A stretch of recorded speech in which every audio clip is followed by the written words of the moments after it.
क्या आप जानते हैं WHO के डेटा के हिसाब से 1 in every 6 couple is childless. क्या आप ये भी जानते हैं कि जनरली इस इनफर्टिलिटी का कारण या दोष महिलाओं को दिया जाता है। तो आइए जानते हैं इसके पीछे का साइंस क्या है। Hello my dear students, welcome to Bhautiki plus. I am doctor Stuti Agarwal और आज के सेगमेंट में हम बात करेंगे अबाउट इनफर्टिलिटी। नीट की एग्जाम में इस टॉपिक पे से एटलीस्ट एक क्वेश्चन डायरेक्टली या इनडायरेक्टली पूछा जाता है in your NEET exam. Also this topic is equally important for your board exams as well, right. So आइए स्टार्ट करते हैं ये टॉपिक। सबसे पहले समझते हैं इसकी डेफिनेशन क्या है। एनसीईआरटी के हिसाब से इसकी डेफिनेशन है inability to produce a child even after 2 years of unprotected sexual cohabitation is known as infertility.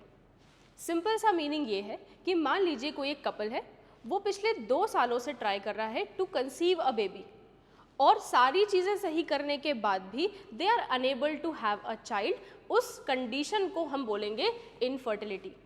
Infertility एक कंडीशन है, जैसे कि मैंने अभी बोला कि it's a condition, that means it's not a disease. Condition का मतलब ये होता है बच्चों कि कंडीशन को आप सबसाइड कर सकते हो by making small small changes, right. अब जानते हैं इनफर्टिलिटी के रीजंस क्या क्या हैं। इस इनफर्टिलिटी के रीजंस क्या क्या हो सकते हैं। So there are many reasons, as you can see it can be physical, mental, congenital और ड्रग एडिक्शन। फिजिकल फैक्टर्स में जनरली ये पाया गया है कि न्यूट्रिशनल प्रॉब्लम्स, मान लीजिए कोई फीमेल माल नरिश्ड है तो of course they will have problem in conceiving a baby. There are certain other nutritional deficiencies जिनकी वजह से भी ये देखा गया है कि जो मेल और फीमेल है वो प्रॉपरली अपने गैमेट्स नहीं बना पा रहे। The next is mental health. It could B anxiety, stress, और ये भी देखा गया है कि ये जो एंजाइटी, स्ट्रेस, डिप्रेशन है ये भी स्पेसिफिकली मेल्स में स्पर्म के काउंट में और क्वालिटी में डिटोरिएशन देखा गया है। Coming to the next one which is congenital type of problems. That means कि आप ये ऑलरेडी जानते हैं कि जो बच्चा होता है वो 9 महीने मदर्स वूम में रहता है, राइट। तो ये जो मदर वूम के अंदर एक स्पेसिफिक स्टेज आती है जिसको हम ऑर्गेनोजेनेसिस के नाम से जानते हैं। तो ड्यूरिंग दैट ऑर्गन डेवलपमेंट, मान लीजिए कोई ऑर्गन ठीक से डेवलप नहीं हुआ तो ऑफकोर्स उसमें रिप्रोडक्टिव ऑर्गन्स भी आएंगे और उनकी फंक्शनैलिटी, अगर वो ठीक से डेवलप नहीं हुए तो उनकी फंक्शनैलिटी भी खराब होगी। Next is drug addiction. There are few drugs or you can say chemicals which are very harmful for the gamete production. I hope this part is clear. और जैसे कि मैंने अभी मेंशन किया कि infertility is a condition, तो हम क्या कर सकते हैं कि ये जो फैक्टर्स है अगर इनमें से कोई फैक्टर प्रेजेंट है तो हम as a part of treatment पहले उस एक्सटर्नल फैक्टर को साइड में हटा दें और फिर देखें कि गैमेट डेवलपमेंट हो रहा है या नहीं, सेक्सुअल डेवलपमेंट हो रहा है कि नहीं, गैमेट्स बन रहे हैं कि नहीं और जाइगोट बन रहा है कि नहीं। आई hope this part is clear. तो एक बार क्विकली फिर से बताऊंगी कि इनफर्टिलिटी क्या होती है। Inability to produce a child even after 2 years। ये डेटा बहुत इंपॉर्टेंट है, इसके ऊपर क्वेश्चंस आ चुके हैं, राइट कि सब कुछ सही करने के बाद भी 2 साल की ड्यूरेशन में भी अगर कोई पेरेंट कंसीव नहीं कर पा रहे हैं, कोई कपल कंसीव नहीं कर पा रहे हैं तो उसको हम इनफर्टाइल बोल सकते हैं और ये कुछ कंडीशंस होंगी जो कि रिस्पॉन्सिबल होंगी। आई hope this part is clear. Moving ahead, अब ये तो हमने प्रॉब्लम की बात कर ली कि इनफर्टिलिटी है, तो हम पहला ट्रीटमेंट क्या करेंगे। मान लीजिए ये इनमें से कोई कंडीशन है तो हम उसको सबसाइड कर देंगे। दूसरा एक तरीका ये है कि हम असिस्टेड रिप्रोडक्टिव टेक्निक्स का यूज करें, विच सिंपली मीन्स कि अगर नेचुरल तरीकों से बच्चा नहीं हो रहा है तो we can always go for assistance. और ये असिस्टेंस हम किससे लेंगे, of course the medical science. तो इस टेक्निक का नाम है असिस्टेड रिप्रोडक्टिव टेक्निक, लेकिन छोटी छोटी कुछ कंडीशंस हैं असिस्टेड रिप्रोडक्टिव टेक्निक के साथ। पहला एक छोटा सा ड्रॉबैक ये है कि इट्स वेरी एक्सपेंसिव। दूसरा एक ड्रॉबैक ये है कि it is not readily available. कहने का मतलब कुछ बड़ी बड़ी सिटीज़ में ही इनके सेंटर्स हैं। आप ये देखेंगे कि इट्स स्टिल फ्राउंड अपॉन। लोग IVF टेक्निक्स को, असिस्टेड रिप्रोडक्टिव टेक्निक्स को बहुत ज़्यादा एक्सेप्ट नहीं करते हैं, राइट। तो इसके बाद हम क्या कर सकते हैं, मान लीजिए assisted reproductive technique is not working, is not feasible for us, we can always go for adoption, right. तो वापस आते हैं असिस्टेड रिप्रोडक्टिव टेक्निक के ऊपर कि असिस्टेड रिप्रोडक्टिव टेक्नोलॉजी हमें क्या दे रही है। तो बेसिकली असिस्टेड रिप्रोडक्टिव टेक्निक समझने के लिए पहले आपको 2 टर्मिनोलॉजी समझनी पड़ेंगी। सबसे पहली टर्म है इन विट्रो, दूसरी टर्म है in vivo. Now in 2 terms का मतलब क्या है। इन विट्रो का मतलब होता है आउटसाइड और इन विवो का मतलब होता है इनसाइड। अब ये आउटसाइड और इनसाइड हम किसके कंटेक्स्ट में यूज़ कर रहे हैं? तो बेसिकली होता ये है कि आप जानते हैं कि फर्टिलाइजेशन जहाँ तक कंसर्न है तो हमें क्या चाहिए फर्टिलाइजेशन के लिए? सबसे पहले तो हमें चाहिए दो गैमेट्स। ये हो गया हमारे पास मैच्योर ओवम और ये हो गया स्पर्म, राइट? इन दोनों का फ्यूजन क्या करवाएगा बेटा? जाइगोट फॉर्मेशन करवाएगा। आई hope this part is clear.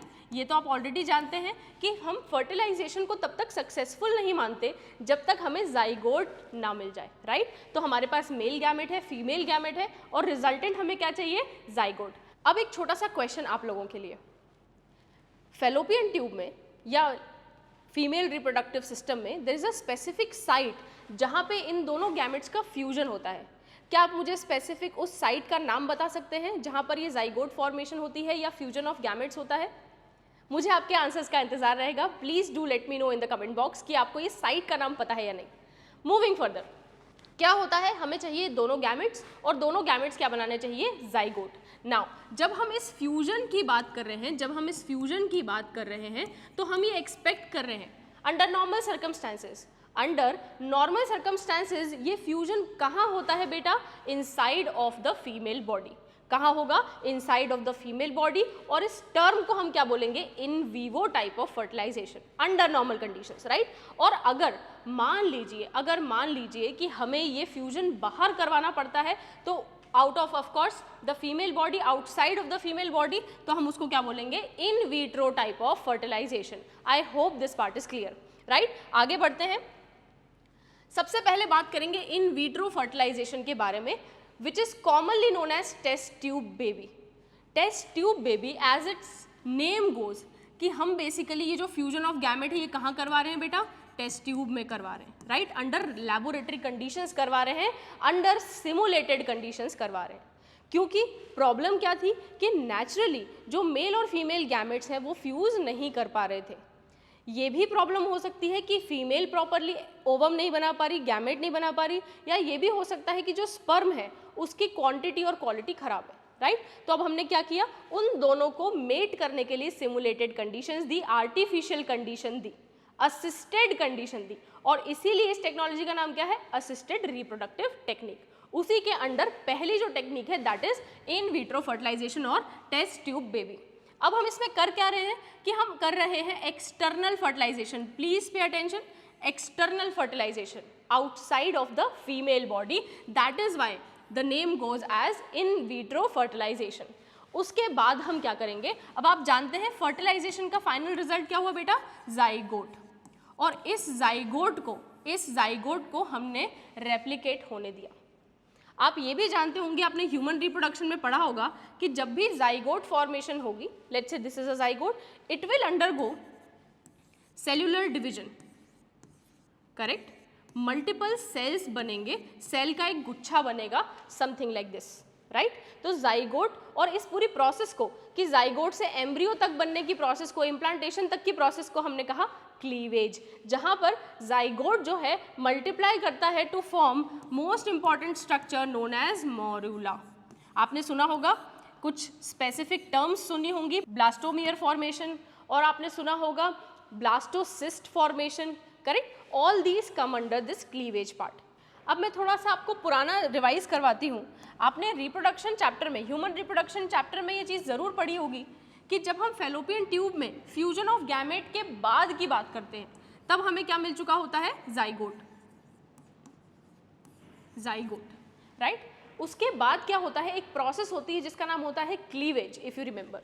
तो जाइगोट विल अंडरगो मल्टीप्लिकेशन और ये मल्टीपल सेल्स बनाते जाता है, राइट? हर एक स्टेज पे जैसे जैसे सेल्स का नंबर बढ़ता जाता है हम इसको अलग अलग नाम से पुकारने लगते हैं। आपने ये टर्म सुनी होगी, blastomere, blastocyst, morula, right? All these things are basically the stages that zygote undergoes during the process of cleavage. और इस क्लीवेज का अल्टीमेट गोल क्या है? फिर से बताती हूँ, जब हमारे पास एक स्पेसिफिक सेल स्टेज आ जाएगी, it is going to be very very essential for the process of implantation. I hope this part is clear. Now the next thing is, जो अभी हम डिस्कशन कर रहे थे कि हम क्या कर सकते हैं बेटा, दो पार्ट्स में इसको डिवाइड कर सकते हैं। या तो हम जाइगोट को एज इट इज ट्रांसफर कर दें, राइट, या फिर हम एक चीज और कर सकते हैं कि हम जाइगोट को मल्टीप्लाई होने दें up to 8 cell stage, up to 8 cells, और या फिर हम एक चीज और कर सकते हैं कि और डिवीजन करवा दें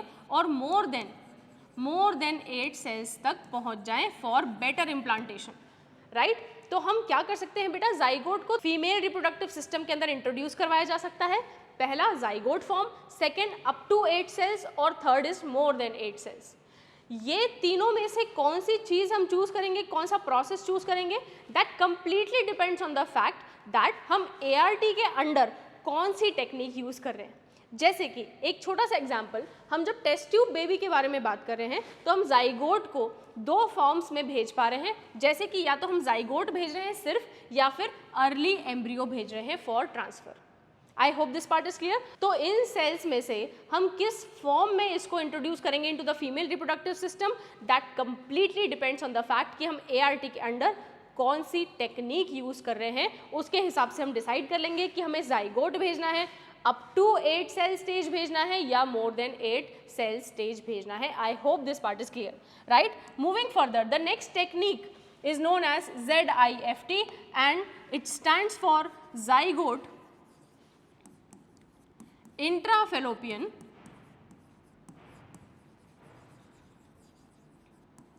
tube transfer, intrafallopian tube transfer। अब देखिए, जो अभी हम बात कर रहे थे, जस्ट अभी हमने इस बारे में बात की कि डिपेंड करता है हम कौन सी टेक्निक यूज कर रहे हैं।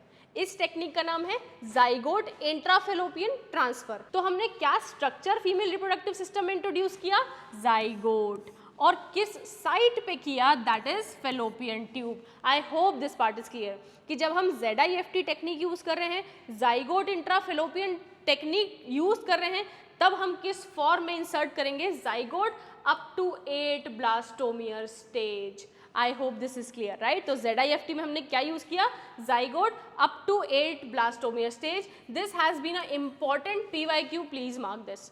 ये क्वेश्चन आ चुका है नीट की एग्जाम में, राइट। तो हमने ZIFT टेक्निक के अंडर क्या किया, हमने जाइगोट को इंट्रोड्यूस किया inside of the female reproductive system, और किस फॉर्म में किया, it is basically zygote up to 8 blastomere stage. I hope this is clear. And of course बहुत ऑब्वियस सी बात है कि हम इन विट्रो फर्टिलाइजेशन की टेक्निक्स के बारे में, डिफरेंट टेक्निक्स के बारे में बात कर रहे हैं। तो ये जो फर्टिलाइजेशन है ये कहाँ होगा, of course outside of the female body. तो ZIFT कैसी टेक्निक है बेटा, इन विट्रो टाइप की टेक्निक है, जिसके अंदर हम जाइगोट को up to 8 blastomere stage female reproductive system के अंदर इंट्रोड्यूस कर रहे हैं। I hope this is clear. Now, जैसा कि हमने पहले डिस्कशन किया कि हम जाइगोट को अप टू 8 सेल स्टेज यहाँ भेज रहे हैं, राइट। अब नेक्स्ट क्या होगा, ये जो सेल्स हैं they are going to further divide and get implanted in the female uterus. I hope this is clear. Moving further, the next technique is IUT and it stands for intrauterine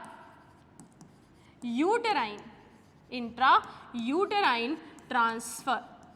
फिर से आप इसके नाम पे ध्यान दीजिएगा, intrauterine transfer. तो अब साइट ऑफ ट्रांसफर क्या हो गई, uterus of the female. Site क्या हो गई, यूट्रस ऑफ द फीमेल। और इसमें हम क्या चीज फीमेल रिप्रोडक्टिव सिस्टम के अंदर इंट्रोड्यूस करेंगे, it will be embryo with more than 8 blastomere. ZIFT में कितनी थी, अप टू 8 ब्लास्टोमियर, और यहाँ पे कैसी होगी, मोर than 8 blastomere. I hope this part is clear कि ZIFT में हमने क्या किया, जाइगोट अप टू 8 ब्लास्टोमियर को किया, कहाँ इंसर्ट किया, फेलोपियन ट्यूब में। और अब हम बात कर रहे हैं नेक्स्ट टाइप ऑफ ट्रीटमेंट की, विच इज IUT, जिसमें हम क्या यूज करेंगे, embryo with more than 8 blastomeres, और साइट क्या होगी, uterus of the female. Now इसमें फर्दर 2 और कंडीशंस हैं कि या तो हम फीमेल एज इट इज ले सकते हैं, मान लीजिए एक कपल है, couple A and B, A being the male and B being the female. मान लीजिए जो फीमेल है उसके अंदर गैमेट्स तो बन रहे हैं, लेकिन इम्प्लांटेशन किसी तरीके से नहीं हो पा रहा, या जाइगोट बनने के बाद डिस्ट्रॉय हो रही है, राइट। तब हम क्या कर सकते हैं, ये कुछ टेक्निक्स यूज कर सकते हैं। Same goes with male as well, कि मान लीजिए कि फीमेल ठीक है, फीमेल के गैमेट्स बन रहे हैं, फीमेल आगे उसके पास अच्छा एनवायरनमेंट है to give birth to a child, लेकिन sperm somehow fail to penetrate the ovum, right. तो अब इस कंडीशन में हम क्या करेंगे बेटा, in vitro fertilisation. It can be male problem, it can be female problem, it can be problem in both the male and female or the partners, right? तब हम उन केसेस में generally in vitro fertilization suggest करते हैं कि कोई एक male या female in a couple is suffering from this condition, right. It could be anything, right. हमने पीछे रीजंस के बारे में बात की थी कि न्यूट्रिशनल चेंजेस की वजह से हो सकता है, एनवायरमेंटल कंडीशंस की वजह से हो सकता है, या कोई कंजेनाइटल या मेंटल डिसऑर्डर भी हो सकते हैं। नाउ मूविंग अहेड, एक बहुत स्पेसिफिक टेक्निक है जिसका नाम है ICSI, stands for intra cytoplasmic sperm injection. अभी हमने बात की कि जो दो टेक्निक्स अभी तक हमने पढ़ी, ZIFT और IUT, ये टेक्निक्स यूज हो सकती हैं इन बोथ द केसेस, कि मान लीजिए कपल में, इस कपल में फीमेल इज सफरिंग, तब भी हम इन विट्रो फर्टिलाइजेशन यूज कर सकते हैं, ZIFT यूज कर सकते हैं, या IUT टेक्निक यूज कर सकते हैं। लेकिन मान लीजिए कि ये जो कपल है इसमें से अगर female is suffering, male is normal unaffected, तब भी हम इन विट्रो फर्टिलाइजेशन यूज कर सकते हैं, जिसके अंडर ZIFT या IUT हम यूज कर सकते हैं। Same can happen if female is completely healthy but the male is affected, right. ये दोनों कंडीशंस में, इन दोनों कंडीशंस में या तो A अफेक्टेड है या B अफेक्टेड है या दोनों अफेक्टेड है। इन कंडीशंस में हम क्या क्या यूज कर सकते हैं, ZIFT टेक्निक यूज कर सकते हैं और IUT टेक्निक यूज कर सकते हैं। लेकिन जो इंट्रासाइटोप्लाज्मिक स्पर्म इंजेक्शन है, it is specifically for the condition when mail is affected. Intracytoplasmic sperm injection, sperm जो है वो मैच्योर ओवम को पेनिट्रेट नहीं कर पा रहा है फॉर सम रीजन, उस स्पेशल कंडीशन में हम क्या यूज करेंगे, ICSI, intracytoplasmic sperm injection. I hope this part is clear. तो साइटोप्लाज्म किसका, ऑफ कोर्स ओवम का। आप इस टेक्निक को यहाँ देख सकते हैं, ये क्या है, एक मैच्योर ओवम है जिसके अंदर क्या है, साइटोप्लाज्म। क्या है इसके अंदर, cytoplasm, right. I hope this is clear. और इसके अंदर हमने क्या इंजेक्ट किया, इसके अंदर हमने क्या इंजेक्ट किया with the help of needle, you can see here, right, you can see here कि हमने यहाँ पे इंट्रोड्यूस कर दिया mail sperm. Generally this technique is used when there is a problem with the male gamete, या तो वो gamete properly motile नहीं है या उसका स्ट्रक्चर अच्छा नहीं है, राइट। उन केसेस में हम यूज कर सकते हैं technique where sperm can not penetrate the ovum. इन केसेस में हम क्या यूज कर सकते हैं, technique known as intracytoplasmic sperm injection. तो अब बेटा साइट क्या हो गई, cytoplasm of the mature ovum, और क्या इंसर्ट कर रहे हैं हम, स्पर्म। पीछे वाली टेक्निक में हम क्या यूज कर रहे थे, जाइगोट, या तो अप टू 8 सेल स्टेज या more than 8 cell stage, right. कहाँ यूज किया, या तो हम उसको इंसर्ट कर रहे थे फेलोपियन ट्यूब में या इंसर्ट कर रहे थे इन द यूट्रस। और अब हम क्या इंसर्ट कर रहे हैं, स्पर्म। कहाँ इंसर्ट करें, साइट क्या चेंज हो गई बेटा, इंट्रासाइटोप्लाज्मिक स्पर्म इंजेक्शन। तो साइट क्या हो गई, cytoplasm of the mature ovum. I hope this part is clear. यहाँ पे मेंशन किया हुआ है single sperm injected directly into the cytoplasm of the ovum. तो क्या इंसर्ट किया, स्पर्म। कहाँ इंसर्ट की, साइट क्या थी, cytoplasm of the ovum. I hope this part is clear. And of course ये फ्यूजन हम कहाँ करवाएंगे, इन विट्रो तरीके से करवाएंगे, लैबोरेटरी कंडीशंस में करवाएंगे। I hope all of these things are clear. Next option is surrogacy. मान लीजिए कि ये जो हम मेल और फीमेल के बारे में पहले बात कर रहे थे, मेल एंड फीमेल, इस कंडीशन में सरोगेसी पे हम कब जाते हैं, basically we are taking womb of the other lady, right. In generally surrogacy हम उन कंडीशंस में करते हैं when female body is not well enough to have a baby, to conceive a baby. उन कंडीशंस में व्हाट वी टेक एम्ब्रियो, और किस में इंसर्ट करते हैं, सरोगेट मदर में। सरोगेट मदर में अगेन किसी भी टेक्निक से कर सकते हैं, ZIFT, IUT, it depends on so many factors, right. तो सरोगेसी में हमने क्या किया कि वूम जो है, यूट्रस जो है, जो इम्प्लांटेशन है वो प्रॉपरली नहीं हो पा रहा है, female reproductive system is not prepared for conceiving a baby, उस केस में हम कहाँ जाते हैं बेटा, सरोगेसी टेक्निक पे जाएंगे। I hope all of these things are clear to you. Now, the next technique is IUI, that stands for intrauterine insemination. Now, एक बहुत important बात आप ध्यान रखिए कि इंट्रायूटराइन इंसेमिनेशन में अब साइट क्या है बेटा, यूट्रस, क्या है, यूट्रस। लेकिन अब हम इंसर्ट क्या कर रहे हैं, फीमेल बॉडी में इंट्रोड्यूस क्या कर रहे हैं, दैट विल बी स्पर्म। और जनरली हम ये तब करते हैं, इसकी इंडिकेशन क्या है, when there is low sperm count, मतलब कि अफेक्टेड मेल और अनअफेक्टेड फीमेल। एक छोटा सा कंफ्यूजन जो जनरली बच्चों को होता है, दैट इज बिटवीन कि IUT भी तो हमने पढ़ा था और IUI भी हम पढ़ रहे हैं। तो यहाँ पे गड़बड़ क्या हो जाती है कि इन दोनों टेक्निक्स में, अच्छा कॉमनैलिटी तो यही हुई कि दोनों में हम यूज़ क्या कर रहे हैं, यूट्रस ऑफ फीमेल, है ना, uterus will be the site of interest. लेकिन एक चीज़ जो बच्चे मिस आउट कर देते हैं वो ये कि जब हम IUT ट्रांसफ़र की बात कर रहे हैं तब हम बात कर रहे हैं एम्ब्रियो के बारे में, राइट, एम्ब्रियो, जहाँ पे मोर देन 8 ब्लास्टोमिया स्टेज के बारे में बात की थी। लेकिन जब हम IUI के बारे में बात करते हैं तो हम क्या इंट्रोड्यूस कर रहे हैं into the female body, it will be sperm. IUT technique आप यूज़ कर सकते हैं दोनों केसेस में कि व्हेन मेल इज़ अफेक्टेड या फिर ओनली फीमेल इज़ अफेक्टेड या बोथ आर अफेक्टेड, उन केसेस में आप IUT यूज़ कर सकते हैं। लेकिन IUI के लिए एक स्पेशल कंडीशन है, that is low sperm count, और एरिया ऑफ इंटरेस्ट वही uterus. I hope this is clear. Now moving ahead on the next technique is AI, which is artificial insemination. Artificial insemination.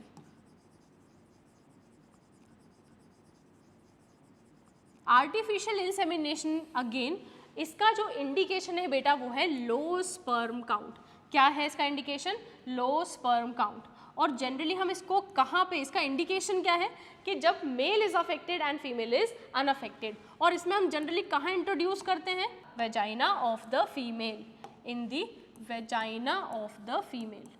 Now IUI और AI में क्या फ़र्क हुआ कि एक जगह पे हमने स्पर्म कहाँ इंट्रोड्यूस किए, यूट्रस में, और दूसरी जगह कहाँ इंट्रोड्यूस किए, into the vagina of the female. I hope this is clear.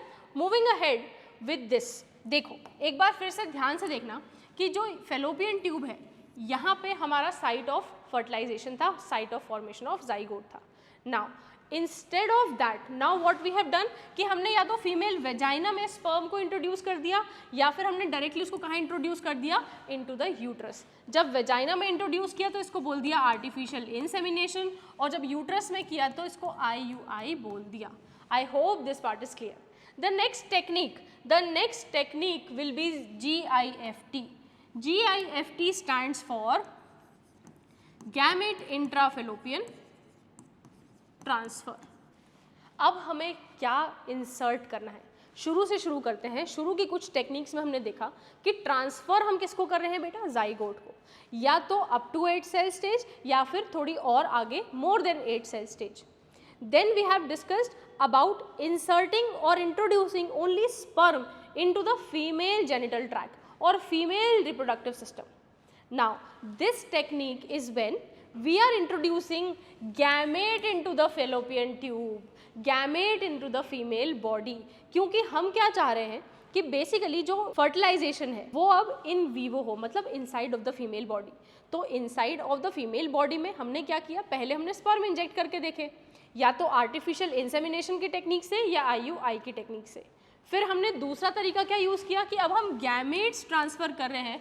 कहाँ ट्रांसफ़र कर रहे हैं, साइट क्या है इसकी, फेलोपियन ट्यूब, राइट। यहाँ पे हमने लिखा कि बेसिकली फीमेल जो है जब वो गैमेट ही नहीं बना पा रही है, affected female, and there is production of no gamete, और if there is any problem with the ovary of the female, उन कंडीशन में हम कौन सी टेक्निक को यूज़ करेंगे, GIFT।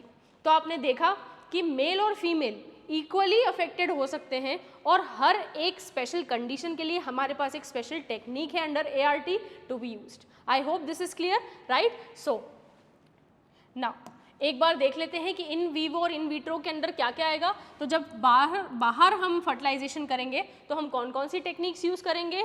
IVF, ZIFT, IUT, ICSI और सरोगेसी। इन सारी कंडीशन में जो फर्टिलाइजेशन है वो फीमेल बॉडी के बाहर हो रहा है। और इन वीवो फर्टिलाइजेशन के अंदर हमने पढ़ा IUI, artificial insemination and GIFT technique. So ये था सारा इनफर्टिलिटी के बारे में और आई होप कि आपको ये टॉपिक अच्छे से समझ आया होगा और इस पे आया हुआ कोई भी question in your NEET exam आप मिस नहीं करेंगे। तो आइए देखते हैं किस टाइप के क्वेश्चंस आते हैं नीट के एग्जाम में। ये एक PYQ है फ्रॉम नीट 2020। तो ध्यान से देखिए किस टाइप के क्वेश्चंस आते हैं। Question says in which of the following techniques the embryo are transfer to assist those females who can not conceive. Female, पहला जो इंपॉर्टेंट आपका सबसे पहला इंपॉर्टेंट जो हिंट है वो है female who can not conceive. तो इसमें क्या क्या चीज़ें हमने, और एक और ध्यान देने वाली बात, एम्ब्रियो इज बीइंग ट्रांसफर्ड, है ना, एम्ब्रियो इज बीइंग ट्रांसफर्ड। तो ऑप्शंस ऐसे हैं GIFT, ICSI, ZIFT, IUT, GIFT and ZIFT, ICSI and ZIFT। तो पहले ऑप्शन पे देखते हैं कि पहले ऑप्शन में जिफ्ट और ICSI इन दोनों में क्या परेशानी है कि इसमें हम गैमेट ट्रांसफर कर रहे हैं और यहाँ पे हम स्पर्म का इंजेक्शन दे रहे हैं। क्वेश्चन क्या बोल रहा है कि हमें क्या ट्रांसफर करवाने हैं? एम्ब्रियो।